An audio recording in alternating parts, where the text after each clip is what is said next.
Hello student, आज हम बात करेंगे एनिलिडा के बारे में।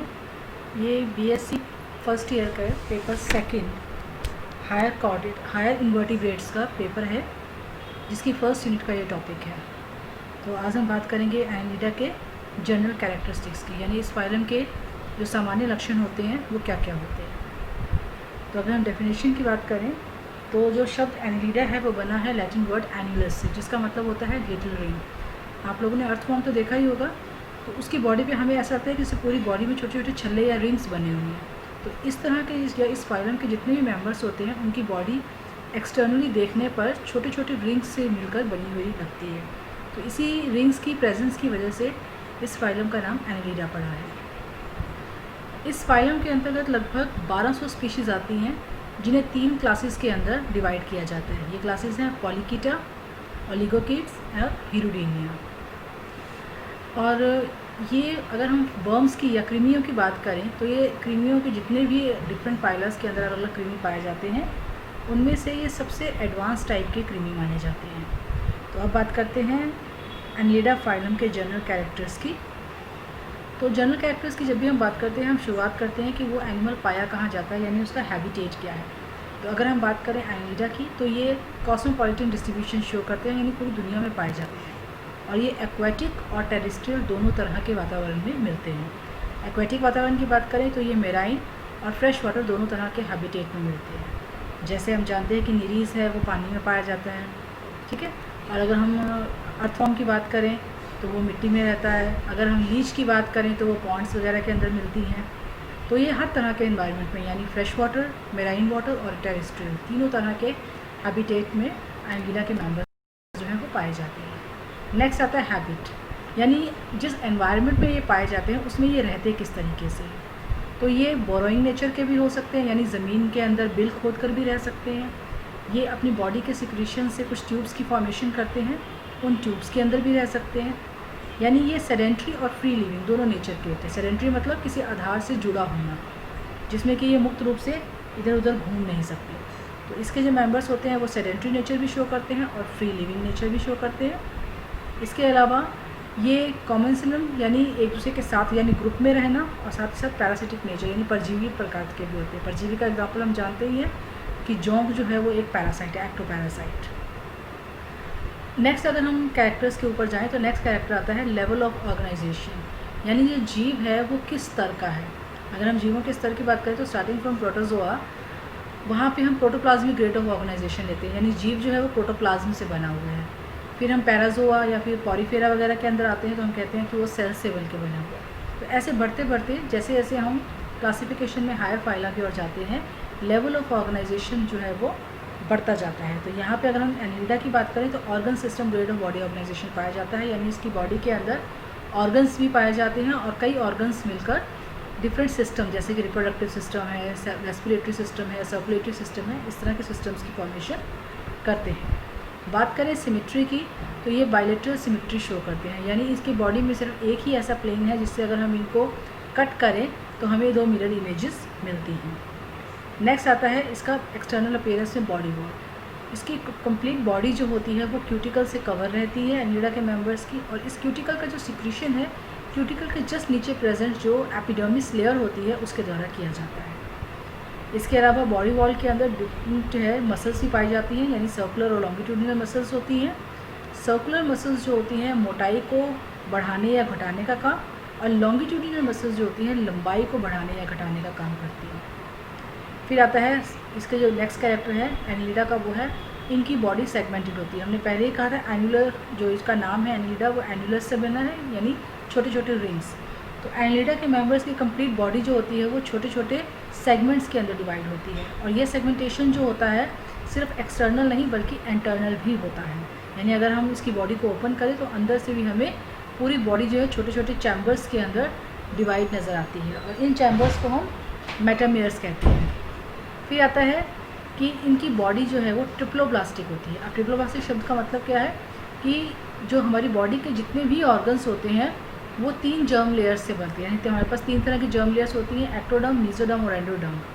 तो किसी भी ऑर्गेनिज्म के डिफरेंट ऑर्गन्स कितनी जर्म लेयर से मिलकर बने हैं उसके आधार पर हम उसको नाम देते हैं कि वो डिप्लोब्लास्टिक है या ट्रिप्लोब्लास्टिक है। तो अगर हम एनिलिडा की बात करें तो इसके मेंबर ट्रिप्लोब्लास्टिक होते हैं, यानी कि इसकी बॉडी में जो डिफरेंट ऑर्गन्स हैं वो तीनों लेयर्स यानी आउटर एक्टोडर्म, मिडल मेसोडर्म और इनर एंडोडर्म से मिलकर बनती हैं। जैसे यहाँ पे आप देख रहे हैं कि बाहरी जो आउटर लेयर है जो ब्लू कलर में नज़र आ रही है वो है इसकी एक्टोडर्म, इनर जो मिडिल में है वो पिंक ऑरेंज कलर में जो हमें नज़र आ रही है डबल लेयर वो है मेसोडर्म, और अंदर येलो कलर का एंडोडर्म प्रेजेंट है। फिर नेक्स्ट कैरेक्टर है सिलोमेट्स, यानी किस तरह की सिलोम इसके अंदर पाई जाती है। अगर हम सिलोम की बात करें तो सिलोम की प्रेजेंस या एब्सेंस के बेस पर हम एनिमल्स को 3 कैटेगरीज के अंदर डिवाइड करते हैं, एसिलोमेट, स्यूडोसिलोमेट और यूसिलोमेट। तो एनिलिड्स जो होते हैं वो ट्रू सिलोमेट्स या फिर यूसिलोमेट्स कैटेगरी के अंदर आते हैं, यानी इनके अंदर ट्रू सिलोम पाई जाती है। और ट्रू सिलोम से हमारा मतलब क्या होता है, ऐसी सिलोम जो अपनी दोनों तरफ से मेसोडर्म से लाइन हो। तो आप इस डायग्राम में देख भी सकते हैं कि बाहर की ओर एक्टोडर्म, भीतर की ओर एंडोडर्म प्रेजेंट है।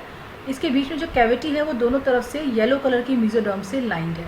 तो जब सिलोम दोनों तरफ से यानी अपने अंदर और बाहर दोनों तरफ से मेसोडर्म से लाइंड होती है तो इस तरह की जो सिलोम होती है उसको हम ट्रू सिलोम कहते हैं, और इस तरह के मेंबर्स को सिलोमेट्स कहा जाता है। और अगर डेवलपमेंट की बात करें तो इसका डेवलपमेंट शाइजोसिलस प्रकार का होता है, यानी मेसोडर्म की से जो सिलोम का फॉर्मेशन है वो मेसोडर्म की स्प्लिटिंग से होता है।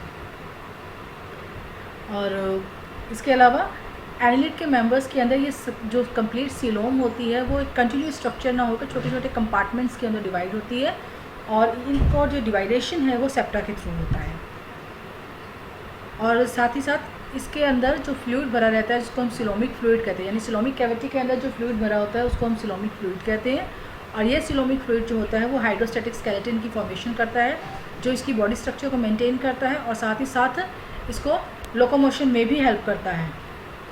नेक्स्ट इसका कैरेक्टर है लोकोमोशन। एनिलिडा के मेंबर्स के अंदर जो लोकोमोशन है उसके लिए बेसिकली 3 तरह की जो स्ट्रक्चर्स हैं जो हेल्प करती हैं। पहला है सीटी, दूसरा है मसल्स, और तीसरी स्ट्रक्चर आती है इसके अंदर हाइड्रोस्टैटिक स्केलेटन।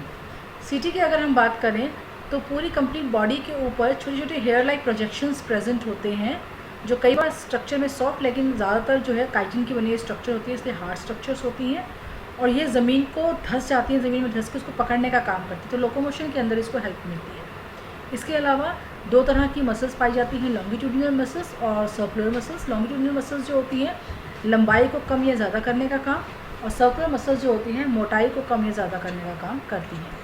इसके अलावा सिलोमिक कैविटी के अंदर भरा हुआ हाइड्रोस्टैटिक फ्लूइड जो है वो एक हाइड्रोस्टैटिक स्केलेटन की फॉर्मेशन करता है जो कि लोकोमोशन के लिए काफ़ी हेल्पफुल होता है।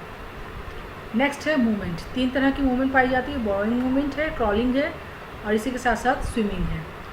जो बोरोइंग है यानी जब मिट्टी में वो धंसना चाहता है, यानी एनिलिडा के मेंबर्स जब मिट्टी में धंसना चाहते हैं तो वो अपने सिर को या फिर जो अपना एंटीरियर एंड होता है उसको मिट्टी में धंसा कर फिर अपनी बॉडी की जो प्रसचक मूवमेंट होती है उसके थ्रू वो मिट्टी में अपने आप को धंसाते हैं। क्रॉलिंग के लिए भी ये जो है अपने पैरापोडिया और साथ ही साथ सीटी का इस्तेमाल करती है। और स्विमिंग के लिए अंडुलेटिंग मूवमेंट्स होती हैं, यानी एक्वेटिक एनवायरनमेंट के अंदर जब पॉलीकिड्स और लीचेस जो होती हैं जब वो स्विम करना चाहती हैं तो अंडुलेटिंग मूवमेंट बॉडी की वो शो करती हैं। फिर नेक्स्ट आता है इसका डाइजेस्टिव सिस्टम। एनिलिडा के मेंबर्स के अंदर कंप्लीट डाइजेस्टिव सिस्टम पाया जाता है, यानी एक टिपिकल डाइजेस्टिव सिस्टम के अंदर जिन ऑर्गन्स की ज़रूरत होती है या जिन ऑर्गन्स के प्रेजेंस होना आवश्यक है वो सभी इसके अंदर पाए जाते हैं। डाइजेस्टिव सिस्टम माउथ से स्टार्ट होकर एनस तक जाता है और इसमें सभी स्पेशलाइज्ड ऑर्गन प्रेजेंट होते हैं। मेन है इसमें फेरिंग्स है, क्रॉप है, गिजर्ड है और इंटेस्टाइन है। जो क्रॉप है वो फूड को स्टोर करने का काम करता है, गिजर्ड जो है वो फूड को ग्राइंड करने का यानी छोटे छोटे टुकड़ों में तोड़ने का काम करेगा, फेरिंग्स जो है वो भोजन को खाने को सक करने का या अंदर लेने का काम करती है, और इंटेस्टाइन के अंदर मेन डाइजेशन का और साथ ही साथ फूड के एब्जॉर्प्शन का काम होता है। अगर हम इसका सर्कुलेटरी सिस्टम की बात करें तो एनिलिडा के अंदर क्लोज सर्कुलेटरी सिस्टम पाया जाता है, यानी इनका जो ब्लड है वो ब्लड वेसल्स के अंदर फ्लो करता है। रेस्पिरेटरी पिगमेंट की बात करें तो इसमें हीमोग्लोबिन और इथ्रोक्विनिन दोनों टाइप के ही पाए जाते हैं रेस्पिरेटरी पिगमेंट, लेकिन ये सेल्स के अंदर बंद ना होकर प्लाज्मा के अंदर डिजॉल्व फॉर्म में रहते हैं। और जो मेन ब्लड वेसल्स हैं वो डॉर्सल और वेंट्रल ब्लड वेसल्स होती हैं। हार्ट जो है वो 2 से लेकर स्पीशीज़ टू स्पीशीज़ वेरी करते हुए अलग अलग नंबर्स में पाए जाते हैं।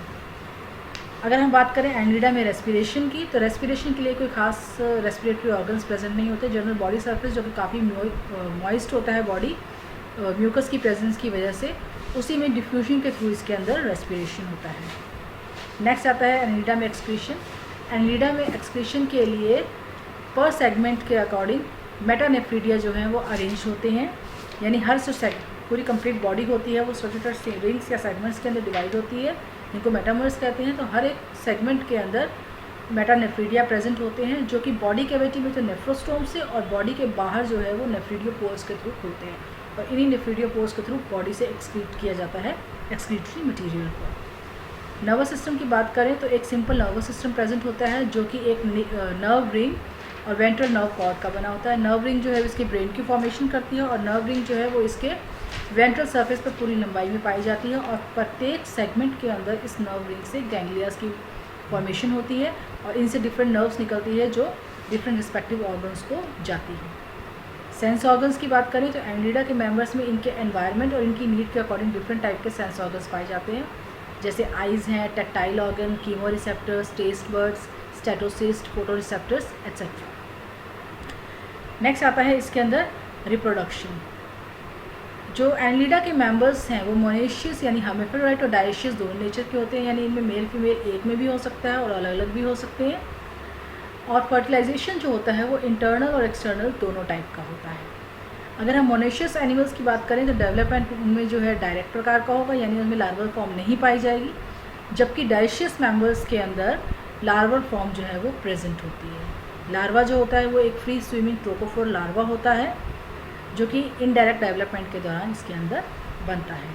तो इस प्रकार ये सारे जो कैरेक्टर्स थे हमने बात की है एनिलिडा के डिफरेंट जो मेंबर्स हैं, डिफरेंट रिस्पेक्टिव स्पीशीज़ के जितने भी मेंबर्स आते हैं उसके अंदर उनमें कौन कौन से कॉमन कैरेक्टर्स पाए जाते हैं। नेक्स्ट लेक्चर के अंदर हम बात करेंगे एनिलिडा के क्लासिफिकेशन के बारे में। Thank you.